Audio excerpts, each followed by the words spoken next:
Pastor, o senhor falou aí que a salvação é eterna, que não tem como eu perder a salvação, mas quando eu leio alguns textos aqui, o que eu entendo é que há possibilidade de se perder a salvação, né? Então eu já quero adiantar aqui que todo texto que aparentemente sugere que se perca a salvação tem por fundo uma má interpretação ou uma interpretação rasa. Então, ou seja, a gente vai precisar aqui gastar tempo para abrir esse leque, né, e não basearmos uma doutrina tão importante quanto essa apenas em um versículo bíblico, né? Então a gente vai ter que entender o contexto desse versículo, o porquê que isso foi escrito, né? Como o William me disse ontem, né, nós precisamos entender a mente do autor, o porquê que ele estava escrevendo isso, o que cercava ele, quais eram as condições, né, da igreja para a qual ele estava escrevendo ou para a pessoa para a qual ele estava escrevendo. Então é importante nós destacarmos isso aí. E nós terminamos o programa, o último programa, no Hebreus 6. Amém. Que talvez seja um dos textos mais clássicos, né? E eu recebo muitas perguntas, né? Eu já quero adiantar para os irmãos que dificilmente eu respondo perguntas no WhatsApp, né? Daí você, né, assim, embora o meu contato no WhatsApp está disponível, né? Mas eu não consigo responder as perguntas, porque pensa, é bastante gente fazendo pergunta o tempo todo. Então, o pastor não me respondeu lá no WhatsApp. Eu respondo um ou outro, mas é meio aleatório, né? Já para adiantar, porque daí você vai mandar lá a pergunta, né? E eu não vou conseguir responder a pergunta para você lá no WhatsApp. Então, eu recebo muita pergunta do Hebreus 6. Pastor, tá, e o Hebreus 6? Né? Então, gostaria que a Bela fizesse para nós a leitura, né, Bela? Do Hebreus 6, verso de número 4, é o verso de número 4, Isso. verso de número 5 e o verso de número 6. Mais uma vez, você em casa, né, ou seja, lá onde você estiver, acompanhe a leitura da Bíblia, né? Pegue a Bíblia, leia com a gente. Importante não ficar só nas nossas Só nas nossas palavras. Amém. Então, Hebreus 6, verso 4, diz assim: porque é impossível que os que já uma vez foram iluminados e provaram o dom celestial e se tornaram participantes do Espírito Santo e provaram a boa palavra de Deus e os poderes do século futuro e recaíram, sejam outra vez renovados para o arrependimento. Pois assim, quanto a eles, de novo crucificam o Filho de Deus e o expõem ao vitupério. Uau! É impossível, né? O verso de número 6. É impossível Que aqueles que foram iluminados, que aqueles que, verso 4, que foram iluminados, provaram o dom celestial, tornaram-se participantes do Espírito Santo, provaram a boa palavra de Deus e os poderes do século vindouro e recaíram. Eu já chamo atenção para essa palavra recaíram, né? Porque recair não é o cair. Sim. O recair quer dizer uma segunda vez. Ou uma terceira, ou uma quarta, ou uma quinta queda, né? É impossível que sejam outra vez renovados para arrependimento. Pois assim, quanto a eles, de novo crucificam o Filho de Deus e o expõem ao vitupério, o expõem à vergonha. Então, vamos lá. Esse texto, ele diz exatamente o contrário da possibilidade de se perder salvação. Uau. Exatamente o contrário. Na verdade, e aí eu vou precisar dizer para os irmãos que, para mim, né, pessoalmente, e para muitas outras pessoas que eu conheço também, pessoas que eu respeito e admiro, foi Paulo quem escreveu Hebreus. E existe um motivo para Paulo não se identificar na carta aos hebreus. Nós podemos colocar aqui de modo geral os hebreus como os judeus. Então, assim, os hebreus são os judeus, né? Então, e quando Paulo escreve para os judeus uma carta, ele meio que está ultrapassando o seu limite. Porque uma certa vez houve uma assembleia em Jerusalém que Paulo participou com Barnabé e junto com os demais apóstolos, e ficou decidido que Pedro iria ser apóstolo dos judeus e que Paulo seria apóstolo dos gentios. Então, ficou decidido que eles não ultrapassariam esses termos. E agora o Paulo resolve escrever uma carta e ultrapassar esse limite. Então, esse é o motivo porque ele escreve meio que sem se identificar. Né? Então, é um ponto que nós já devemos deixar claro aqui. Para nós entendermos o texto, nós vamos precisar voltar e entender do que é que Paulo está falando, né? O que Paulo está propondo. Então, eu gostaria, Bela, que você fizesse a leitura para nós, voltando no capítulo 5, deixa eu achar aqui o versículo, desde o versículo de número 8. Né? Vamos só argumentar, porque nós não temos tempo para tudo. O capítulo 5 está falando de Jesus como sumo sacerdote. Perfeito. É esse o assunto. Sim. A partir do verso de número 8, Paulo vai dar alguns detalhes sobre Jesus Cristo. Por favor, verso 8. Amém. Ainda que era filho, aprendeu a obediência por aquilo que padeceu. E sendo ele consumado, veio a ser a causa da eterna salvação para todos os que lhe obedecem. Chamado por Deus sumo sacerdote, segundo a ordem de Melquisedeque, do qual muito temos que dizer, de difícil interpretação, porquanto vos fizestes negligentes para ouvir. Ponto. Vamos lá. Olha, Paulo está dizendo, Jesus Cristo veio a ser a causa da eterna salvação. Amém. Ele se tornou sumo sacerdote segundo a ordem de Melquisedeque. Amém. É o que diz no verso de número 10. Chamado por Deus, sumo sacerdote, segundo a ordem de Melquisedeque. Aí eles estão assim, Paulo, explica para nós isso. Uhum. Aí Paulo, do qual temos muito que...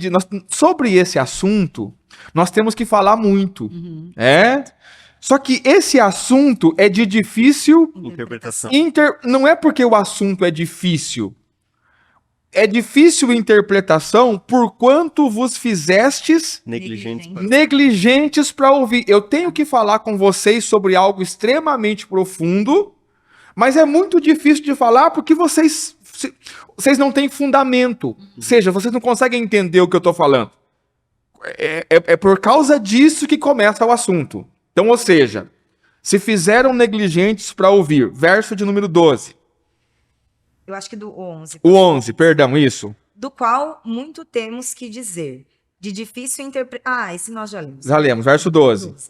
Porque devendo já ser mestre pelo tempo. Olha só. Vocês já deviam ser mestres. Pelo tempo de evangelho que vocês têm, vocês já deveriam ser mestres. Uhum. Ainda necessitais de que se vos torne a ensinar quais sejam os primeiros rudimentos da palavra de Deus. Então, se você em casa estiver marcando alguma coisa, marque essa frase, porque ela é chave para nós. Os primeiros rudimentos da palavra de Deus. O que são os primeiros rudimentos da palavra de Deus? São os fundamentos, sim. São as coisas básicas, vamos colocar assim. Então, Paulo está dizendo assim, vocês já deveriam ser mestres pelo tempo, mas não dá para falar com vocês sobre coisas que mestres entenderiam. Sim, certo. Nós temos que voltar e falar com vocês sobre coisas que são básicas. É isso que ele está colocando, olha só. E vos haveis feito tais que necessitais de leite e não de sólido mantimento.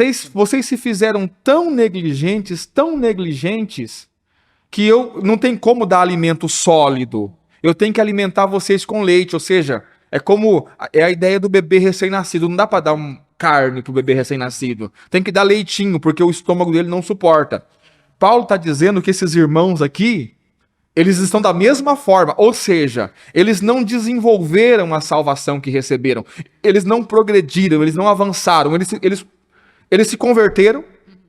Passou-se muito tempo desde a conversão deles, mas eles permanecem meninos. Uhum. Amém.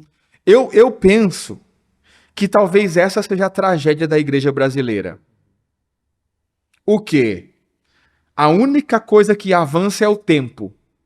Deus. Então você encontra crentes, né, com 20, 30 anos de igreja, de evangelho, que ainda não consegue responder porque foi batizado. Não consegue responder porque que ceia. Ele não consegue, né? É quase que o contrário aqui dessa igreja, porque essa igreja aqui, ela parou nos fundamentos. Sim. Ela deveria ter avançado, ela parou nos fundamentos. Nós temos uma igreja hoje que nem os fundamentos tem. Isso é muito sério. Então, talvez seja essa a tragédia. Mas vamos lá, continuando, verso 13. Porque qualquer que ainda se alimenta de leite não está experimentado na palavra da justiça, porque é menino. Ou seja, se você não consegue... Então, um crente com 2 anos de igreja, 1 ano de igreja, ele deveria estar discutindo assuntos profundíssimos. Ou seja, alimento sólido, falando sobre coisas profundas, né? Crente com 1, 2 anos deveria saber o que significa ser sumo sacerdote segundo a ordem de Melquisedeque. Então eu pergunto, né, a você que está em casa nos ouvindo, você sabe o que significa ser um sumo sacerdote segundo a ordem de Melquisedeque? Sabe do que se trata? Não sei, pastor, eu não sei do que se trata. Então, talvez você se enquadre aqui. Precisa de leite. E quando você dá um alimento sólido para uma criança, normalmente causa problema. Uhum. Dá um problema, Ela não consegue digerir. dá um revertério. Né? Dá. Então, cuidado para não dar um revertério em você. Vamos lá, verso 14. Mas o mantimento sólido é para os perfeitos. Essa palavra perfeito seria melhor traduzido como maduro. O alimento sólido é para os maduros. Os quais, em razão do costume, Em razão do hábito, têm os sentidos exercitados para discernir tanto o bem como o mal. ou seja, resumindo, vocês deveriam ter avançado e não avançaram. Então, esse é o contexto. Vocês deveriam ter avançado, prosseguido a caminhada e não fizeram. Ok? Aí entramos no capítulo 6, que vale ressaltar que os capítulos nos atrapalham, porque Paulo não escreveu uma carta com capítulo, fomos nós que colocamos os capítulos para facilitar a localização, mas, por exemplo, dá a ideia de que dividiu o assunto. Como se estivesse começando outro. Como se estivesse começando outro assunto, mas Paulo não está começando outro assunto. Então, ignora o capítulo, no sentido de ignorar que existe um capítulo aí, e leia como se estivesse continuando a leitura da carta. A gente vê isso até porque a primeira palavra ali, as primeiras palavras é por isso. Por isso, ou seja, a conexão. por causa do que eu te falei, e o que foi que eu te falei? Que vocês são imaturos, meninos e que não avançaram. Por esse motivo, vamos lá. Por isso, deixando os rudimentos da doutrina de Cristo, prossigamos até a perfeição, não lançando de novo o fundamento do arrependimento de Vamos parar, vamos voltar. Por isso, por esse motivo, deixando os rudimentos da doutrina de Cristo. Se nós voltarmos para o verso 12, onde eu disse que você deveria marcar aí, porque é chave, olha lá. Porque devendo já ser mestres pelo tempo, ainda necessitais de que se vos torna a ensinar quais sejam os primeiros rudimentos. Amém. Os primeiros rudimentos aqui e os rudimentos da doutrina de Cristo é a mesma coisa. Perfeito. É o básico, é o começo, é o início. Então ele está dizendo assim, ó. Por isso, deixando os rudimentos da doutrina de Cristo, deixando o básico, aí ele vai dizer, prossigamos até a perfeição. perfeição. Essa palavra perfeição, ela aparece também no verso 14, Sim. A maturidade. que é ser maduro. Então, por isso, deixando o que é básico, avance para ser maduro, meu filho. Certo. E não é deixando no sentido de Abandonar. isso. Tipo assim, não preze mais por isso, ou não tome mais isso como importante. Ou isso não tem mais. Não é isso. Não é isso, mas vocês têm que avançar desse ponto, né? Porque isso já foi estabelecido, isso já foi, né, consolidado, mas agora vocês têm que avançar até chegar à perfeição, né? Que é o amadurecimento. Exatamente. Existe uma porta estreita E agora e um caminho estreito. É que o cara se amarrou tanto na porta Não quer largar. que ele não quer largar a porta. Então não é o largar de que a porta não é importante, porque sem a porta ele não teria entrado. Exatamente. Então não é um deixar de abandonar, é um deixar de você precisa prosseguir, você precisa e a perfeição é a maturidade, ou seja, você precisa deixar de ser menino, só que para deixar de ser menino, você vai precisar deixar os rudimentos básicos, né, a doutrina básica de Cristo para alcançar coisas mais profundas. Perfeito. É isso que ele está falando. E o que é, olha o problema. E o que é que ele vai colocar como doutrina básica? Olha lá, lê de novo para a gente o verso 1 completo, Bela, por favor. Por isso, deixando os rudimentos da doutrina de Cristo, prossigamos até a perfeição, não lançando de novo. Preste atenção. É assim, ó, desculpa interromper, mas aqui. Não lançando De novo. outra vez. Você já lançou uma vez, vai lançar de novo a mesma coisa. Já foi estabelecido. Então, né? dá a ideia de gente que está andando em círculo. Uhum. Então, o arrependimento de obras mortas se lança uma vez. Perfeito. Uma vez que isso foi lançado, não precisa lançar De novo. novamente, outra vez. Né? Porque não tem como lançar outra vez. A gente vai chegar lá. Bem. Olha lá. Não lançando de novo o fundamento do arrependimento de obras mortas e de fé em Deus. Quem creu em Deus precisa crer uma vez só. Uma vez. Amém. Não vai crer de novo, e de novo, e de novo, e de novo, né? E da doutrina dos batismos e da imposição das mãos e da ressurreição dos mortos e do juízo eterno. E isto faremos se Deus o permitir. Então, vamos definir o que é, para Paulo, a doutrina básica da igreja. Uhum.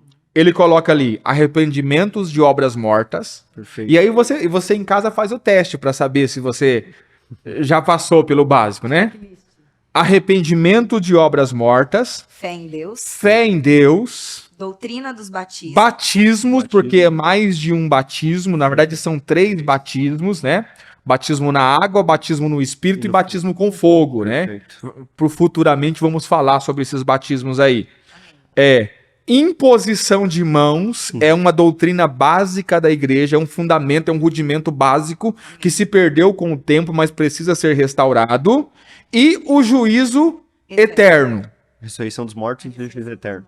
A ressurreição dos mortos e o juízo eterno. São 6 rudimentos básicos da fé. Perfeito. Esses 6 rudimentos básicos da fé estão relacionados com os utensílios do tabernáculo. Quando a pessoa entrava no tabernáculo, para ela sair da porta de entrada do tabernáculo até ela chegar aos Santos dos Santos, que era o lugar mais íntimo do tabernáculo, ela precisava fazer um caminho. perfeito. E nesse caminho ela passava por utensílios. Altar de incenso, bacia de bronze, que era onde se lavava as mãos, mesa dos pães da preposição, o candelabro de ouro, altar de incenso e arca da aliança. 6 utensílios que estão ligados com os 6 rudimentos básicos da fé. Amém. Qualquer dia, e eu não vou nem... o Felipe tá me ligando, só para registrar que o Felipe tá me ligando. Todo mundo saber que o Felipe tá me ligando aqui, insistentemente. Se um dia tivermos tempo para falarmos sobre isso, né? Então é no tabernáculo. Então, para Paulo, isso são os rudimentos básicos. E a palavra-chave para nós entendermos isso aqui é não lançar de novo. Sim. O que eu não posso fazer? Lançar de novo. Então, se eu já batizei a pessoa uma vez, Não precisa batizar de novo. Uma vez basta. eu não preciso batizar de novo. Perfeito. Se a pessoa já se arrependeu uma vez, precisa arrepender. Ela não precisa arrepender de novo. Se ela creu em Deus uma vez. Se eu já impus as mãos uma vez, eu não preciso impor as mãos de novo para a mesma coisa. Por quê? Porque eu não posso. Porque se eu ficar fazendo essas coisas novamente, Eu vou crucificar novamente o Filho de Deus. eu teria que crucificar outro filho de Deus. Por que eu estou dizendo? Eu me batizo em nome de Jesus. Uhum. Correto? Correto. Se eu estou dizendo que esse batismo não valeu, eu estou declarando que esse Jesus não foi suficiente. Meu Deus. Então, para que eu batize de novo, eu vou ter que arrumar um outro Jesus para crucificar. Perfeito. Como se a obra não tivesse sido plenamente concluída. Como se a obra não tivesse sido plenamente... Ou seja, esse primeiro Jesus que morreu por mim não deu conta de me salvar. Meu Deus. Então, eu vou ter que crucificar novamente o Filho de Deus. Por isso que eles põem o vitupério, né? Aí eu vou expor Jesus à vergonha. Por que eu vou expor Jesus à vergonha? Porque eu tô dizendo assim, ó, você morreu por mim, mas não deu conta de me salvar. Eu preciso de outro. Ou preciso de outro, ou preciso que você morra de novo. Sim. Uhum. Meu Deus. É invalidar a obra de Jesus na cruz. É invalidar a obra de Cristo na cruz. Aí, vamos ler o verso 4 para entender, né, do que Paulo está falando. Amém? É. Porque é impossível que os que já uma vez foram iluminados e provaram o dom celestial e se tornaram participantes do Espírito Santo e provaram a boa palavra de Deus e os poderes do século futuro e recaíram, sejam outra vez renovados para o arrependimento. Sejam outra vez renovados para... Por que que não dá para renovar eles outra vez para o arrependimento? Porque eles já foram renovados. Porque eles já foram renovados. Então, e eles já foram renovados em nome do Cristo que morreu. Uhum. Se esse Cristo não deu conta, se esse sacrifício não foi suficiente, então tem que sacrificar outra vez o Filho de Deus e expor o Filho de Deus à vergonha, dizendo assim, olha, o Senhor disse que estava consumado, mas não estava. Uhum. Porque a obra que você fez não foi capaz de me salvar. Olha eu aqui de novo, sem minha salvação. Sim. Perfeito. Então, o que Paulo está dizendo é exatamente o contrário. É verdade.